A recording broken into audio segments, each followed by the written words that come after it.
Ich habe meinen Fritz mitgebracht. Und der Fritz ist immer ein gutes Modell.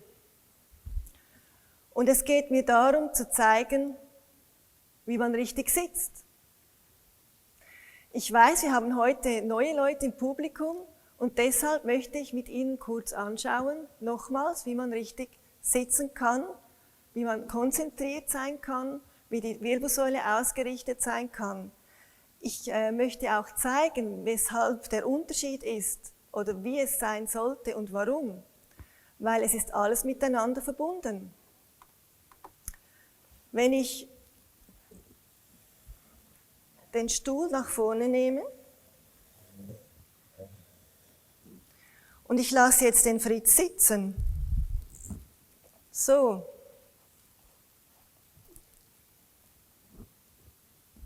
Das wäre ja dann dieses Bild von vorhin. Dann haben wir schlussendlich diese Form. Und der Kopf ist eigentlich immer so quasi die Endstelle, die das ausgleicht. Jetzt haben wir hier vielmals schon, und das ist auch in der Praxis bei mir, gibt es hier Probleme im unteren Rücken. Viele Leute sitzen hier auf dem Kreuzbein, Steißbeinbereich. Und es gibt dann solche, die haben dann Rückenschmerzen, es zieht nach unten, Ischiasschmerzen, Beschwerden, Ischialgie, alles was runterzieht. Das wird so begünstigt. Ich hatte anfangs dieser Woche sogar einen jungen Mann bei mir, der hatte wirklich diese Form. Und als er stand, hatte er diese Form. Und als er saß, hatte er diese Form. Und er hat gesagt, ja, irgendwie, ich bin aus der Form. Er hat es wirklich so gesagt. Irgendetwas stimmt nicht. Er hat mir erklärt, er hatte Knieprobleme. Er ist 20 Jahre alt. Und wenn er sitzt, bekommt er Probleme in den Knien, Schmerzen in den Knien. Und da habe ich ihm erklärt, das könnte vielleicht sein, so wie er sitzt. Und ob er denn irgendwie auch noch Nackenbeschwerden hat. Ja, jetzt wo ich das so sage, ja, natürlich, hat er auch Nackenbeschwerden. Und deshalb möchte ich nochmals kurz üben, wie man richtig sitzt. Alle aufstehen bitte.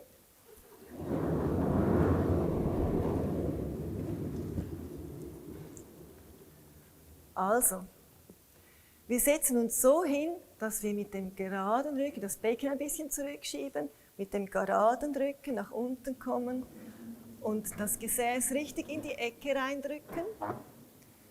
Dann lehnen wir uns schön an und wir können uns über die Lehne hier ein bisschen nach oben ziehen und nach hinten fallen lassen und dann ganz entspannt sein. Es dürfen die Beine auch ein bisschen auseinander sein, ist kein Problem. Die Füße dürfen auch so stehen. Sie sollen einfach wirklich bequem sitzen. Wunderbar. Gut. Genießen Sie das noch ein bisschen, weil wir arbeiten dann bald noch weiter. Wenn wir das weiter anschauen, wie das Gerüst aufgebaut ist, ich möchte einfach nur kurz ein bisschen aufzeigen, wie die Wirbelsäule verbunden ist. Wir haben 7 Halswirbel, 12 Brustwirbel, 5 Lendenwirbel und das Kreuzbein, Steißbein. Und jedes dieser Wirbel ist verbunden mit einem Organ oder mit einer inneren Haltung, das heißt mit Themen. Sie sehen auf der rechten Seite die inneren Themen, die verbunden sind, und auf der linken Seite, was für Beschwerden eine Verschiebung eines Wirbels ausmachen kann. Jetzt, wenn wir das Bild nochmals in Erinnerung rufen von dem Herrn, der da so sitzt, oder den jungen Mann, den ich beschrieben habe. Wenn ich zum Beispiel weiß, dass der 3. Lendenwirbel mit den Knien verbunden ist, macht es Sinn, dass der junge Mann Schmerzen mit den Knien hat. Also gehe ich dahin und sage dann, wunderbar, dann richten wir die Wirbel wieder ein, damit das wieder schön fließen kann. Ich habe eine weitere Übung. Bitte einmal aufstehen. Es geht ja darum, dass wir eben gut und richtig sitzen und dass die Hüfte oder das Becken gut mobil bleibt. Und es gibt eine ganz einfache Übung vom Turnen, damit wir das Becken einrichten können. Und das geht ganz einfach. Diejenigen im Sitzen können das auch machen. Ich zeige es nachher noch kurz im Sitzen, weil es hat auch einen Effekt. Sie dürfen das Bein nach oben nehmen in einem rechten Winkel, ein bisschen nach außen drehen, mit der Hand die einfach so hängen lassen und hier auf der Seite nach oben ziehen, Richtung Schulter, nach oben ziehen und dann das Bein wieder nach unten stellen. Machen wir so 2-3 Mal. Genau, und dann wechseln wir die Seite, das Bein hoch, ein bisschen nach außen, mit der Hand hier an der Kante nach oben ziehen und nach unten stellen.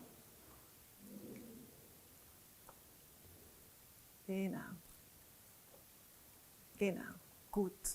Und für diejenigen, die lieber sitzen bleiben, sie dürfen sich setzen. Ich habe herausgefunden, wenn ich im Sitzen diese Übung mache, einfach 2-3 Mal. Das schlage ich jetzt aber eher für Personen vor, die nicht so mobil sind, sondern die eher im Sitzen bleiben müssen oder dürfen. Dann hat das auch einen Einfluss hier auf diesen Bereich. Also unbedingt einfach ausprobieren. Ist eine große Entlastung für den Körper. Gut. Ich habe einen jungen Mann bei mir in der Praxis gehabt, der hat eine Beinlängendifferenz gehabt, und zwar eben das Ungleichgewicht. Wir haben jetzt das korrigiert mit dieser einfachen Übung. Das habe ich mir bei diesem jungen Mann auch gemacht. Er ist einfach im Liegen, hat er das korrigiert. Er ist gelegen und hat genau dieselbe Übung gemacht, wie wir sie jetzt gerade stehend gemacht haben. Und Sie sehen vorher und nachher, nur mit der Korrektur der Beine. Sehen Sie den Unterschied? Ich sage, das ist so der Bananeneffekt, oder? Zuerst eine Banane und dann ist es gerade. Nur mit dieser Übung, das haben Sie jetzt mit sich auch schon gemacht. Fantastisch, oder? Es wird sehr unterschätzt, wie einfach, dass man sich korrigieren kann, den Körper wieder neu ausrichten kann. Deshalb sind diese einfachen Übungen so wertvoll. Das war der Unterschied, oder? Das war etwa 1,5 Zentimeter mindestens. Und ich höre immer wieder aus der Praxis, ja, aber das geht ja wieder zurück. Und das ist doch immer so. Da muss ich sagen, nein, das ist das, was wir aus unserer Haltung machen. Das ist das, wie wir den Tag verbringen. Aber wir haben die Möglichkeit, gerade durchs Leben zu gehen, mit so einfachen Übungen. Und Sie dürfen aufstehen.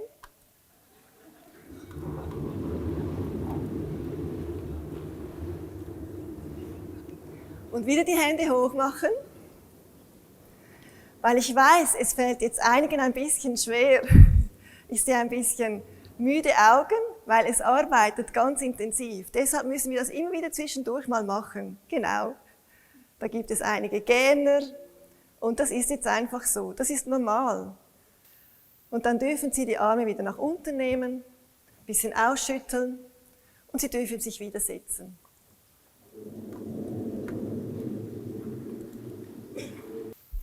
Wer sitzt gerade auf der Geldbörse? Man hat auch die Tendenz, dass man gerne auf dem Handy sitzt. Das gibt wieder einen Beckenschiefstand. Auch das Ungleichgewicht. Das Sitzen mit überschränkten Beinen man hat dann ebenfalls die Tendenz, das ganze Becken wieder zu verschieben. Wenn wir nochmals weitergehen, die lieben Absätze der Frauen, und auch das über längere Zeit kann Beckenschiefstand bedeuten. Man sieht wirklich wunderbar auf diesen Bildern, wie es auch die Statik verändert. Und es ist wirklich verrückt, wie es dann hier im Fersenbereich, Fußbereich Veränderungen gibt. Die Knie werden anders durchgedrückt. Hier kommt man fast ins Hohlkreuz und die Brust wird viel zu hoch gehalten. Es ist zu übertrieben. Und das gibt alles auch wieder Schmerzen, wenn man das vergleicht hier mit dieser schönen Entlastung. Und wenn wir dann mal einen Schuh anschauen, wie der Fuß ausschaut in so einem Schuh, das kann nicht gesund sein. Ich hatte sogar schon Frauen, die wirklich fast das ganze Leben mit Stöckelschuhe unterwegs waren. Die hatten so verkürzte Waden, die konnten gar nicht mehr flach stehen.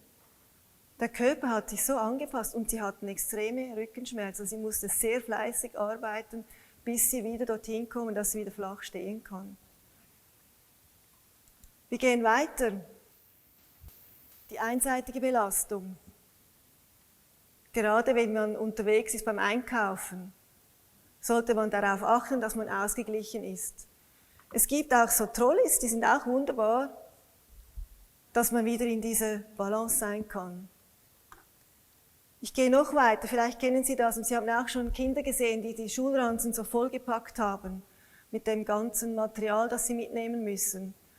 Und es ist auch wichtig, dass dieser sehr gut am Rücken platziert ist und auch, dass richtig gepackt wird. Dass hinten das Schwere gepackt wird und nach vorne das Leichte.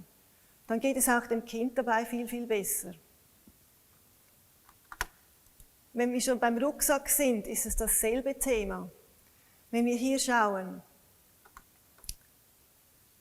das sitzt nicht richtig. Das ist dann immer ein Hin und Her. Ja, eine Hin- und Herbewegung des Rucksacks selber. Wenn wir dann hier schauen, sitzt es auch hier nicht richtig und ist viel zu hoch. Wenn wir hier schauen, ist es quasi unterhalb der Hüfte. Und so sitzt es wunderbar hier über die Schulter, hier dem Rücken entlang und gleich oberhalb bei der Hüfte. So ist man ganz frei. Ich hatte jemanden bei mir, auch einen Jugendlichen. Ich habe mit ihm gearbeitet, ich habe ihm die Selbsthilfeübungen mitgegeben und er hatte wirklich einen Beckenschiefstand und eine Verdrehung im Kreuzbereich. Und ich durfte ihn dann doch ein paar Mal sehen und es war unerklärlich, weil jedes Mal, als er wieder bei mir war, hatte er ein verdrehtes Kreuzbein. Und ich habe gefragt, ja, was hast du gemacht? Er sagt, er macht die Übungen immer und es funktioniert gut, also auch diese Übung, die wir vorher miteinander gemacht haben. Und es funktioniert alles, aber irgendwie ist das immer wieder aus der Balance geraten. Und als er das eine Mal zu mir kam, habe ich gesehen, dass er einen so einen Rucksack trug und der Rucksack hat er bis hierhin platziert. Und jetzt jedes Mal, wenn der gegangen ist, hat es ihm immer hier wie drauf wie ein Druck gegeben. Und hat es jedes Mal das Becken verschoben. Und als wir das identifiziert hatten, konnten wir das ändern und es war auch alles gut nachher. Also auch solche Sachen können beeinflussen. Wenn wir weitergehen zur richtigen Schlafposition, da ist es auch immer wichtig, dass wir wissen, dass wir ausgerichtet sind in der Wirbelsäule. Dasselbe mit dem Kopf und dem Nacken. Wir sollten nicht ein zu hohes Kissen haben, dass wir einfach die Wirbelsäule so platzieren können, dass wir entlastet sind. Der Arbeitsplatz zum Beispiel, der hat viel Potenzial, dass wir uns hier eigentlich mit der Haltung schaden können. Wenn wir die Bilder so anschauen, ich denke, jeder sieht sich mal da drin, wenn man einen Arbeitsplatz eingerichtet hat. Und es gibt aber eine ganz einfache Art, das abzufangen. Das ist die eine Art, die Sie gelernt haben, gestern und heute. Und was wichtig ist, wenn Sie dann Notizen machen möchten, dass Sie wirklich so nah wie möglich an den Tisch rücken, damit alles entlastet ist. Es soll alles krampflos sein, es soll einfach alles nur aufgelegt werden. Es ist auch manchmal so, dass wir die Arme und die Schultern verkrampfen. Und deshalb ist es wichtig, dass wir schauen, wie halten wir die Arme? Haben wir uns da schon etwas angewöhnt? Einfach ein bisschen näher schauen, wie steht mein Handgelenk, wie ist meine Hand. Und dann kann man es korrigieren. Das Gleiche bei der Maus, die wir haben, dass wir auch da sehen, wie halten wir das? Ist es schräg, gerade? Ich habe viele Leute, die haben Handgelenksprobleme, Ellbogen und dann geht es bis in den Nacken rauf. Und man kann sehr schnell eigentlich das korrigieren. Das Autofahren ist auch so etwas. Ich habe immer wieder Außendienstmitarbeiter, die starke Beschwerden haben im unteren Rücken. Und ich gehe dann mit denen sogar die Sitz einstellen im Auto, damit ich sehen kann, wie sitzen die, damit sie sich optimal hinsetzen können. Aber es hat auch wieder mit dieser Übung zu tun, die wir jetzt schon gemacht haben. Das kann man sehr gut beim Autofahren mit integrieren. Im Zug, da hängt man gerne mal wieder und man kann dann immer wieder die Übungen machen, aber wenn man wieder so hinhängt, dann muss man sie noch mehr machen, bis man checkt oder einfach mal den Ablauf checkt. Ich hatte auch jemanden bei mir, der ist jeden Tag Zug gefahren, hat auch die Übungen fleißig gemacht und wir mussten dann die reproduzieren, wo passiert was. Also gehen Sie mal Ihren Arbeitstag durch und schauen Sie mal, wie sitzen Sie, wie gehen Sie, was machen Sie wo. Einfach mal bewusster. Es gibt dann ganz kleine Momente, die Sie dann spüren und sehen, da kann ich was ändern. Wenn wir zurückgehen zum Thema Handy, soll uns bewusst sein, dass wir mit dieser Haltung hier ganz viel Gewicht aufhalsen. Noch zusätzlich, wenn wir sonst schon von viel Arbeit manchmal oder von vielen Gedanken und Gefühlen überwältigt sind und dann da noch was draufkommt, dann kann das einfach zu viel sein. Und aus diesem Grund gibt es eine einfache Lösung.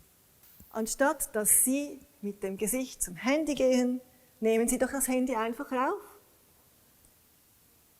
So können Sie wunderbar das Handy bedienen und Sie werden weniger Nackenbeschwerden haben.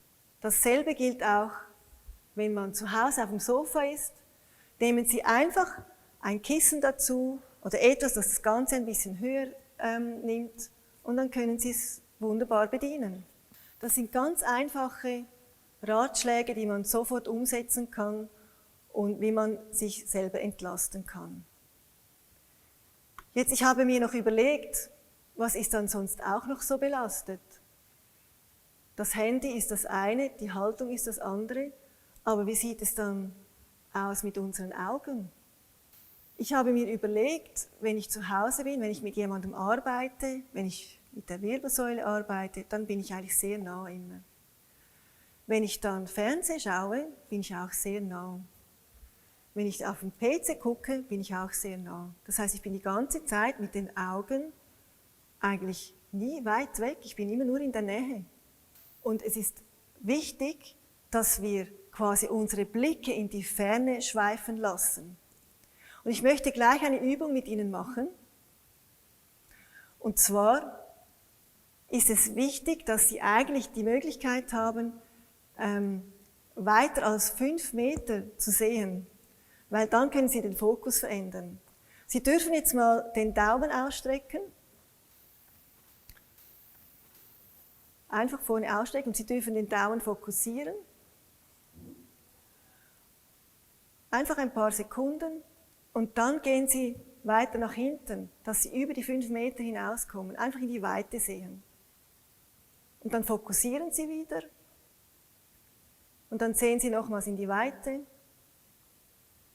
Dann fokussieren Sie wieder und gehen in die Weite. Es ist ein Augentraining. Es kann auch streng sein, weil wir es nicht mehr gewohnt sind, weil wir sehr nahe immer arbeiten und das können wir immer den Fokus verändern.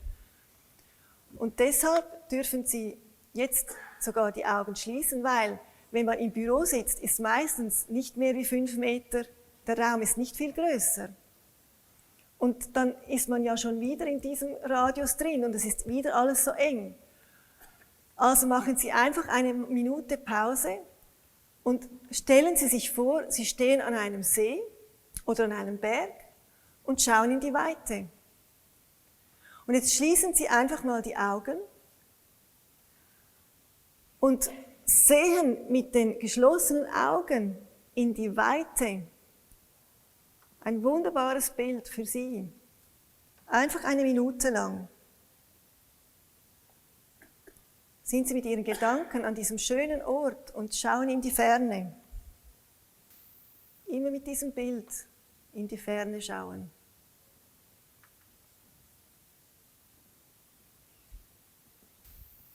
Und in diesen Gedanken bleiben, weit wegschauen. Und Sie dürfen die Augen jetzt wieder öffnen. So kann man mit den Augen spielen. Ranzoomen, wieder wegholen. Achten Sie darauf, dass Sie in die Ferne schweifen mit den Augen. Zum Schluss, das ist Helmut Koch und ich.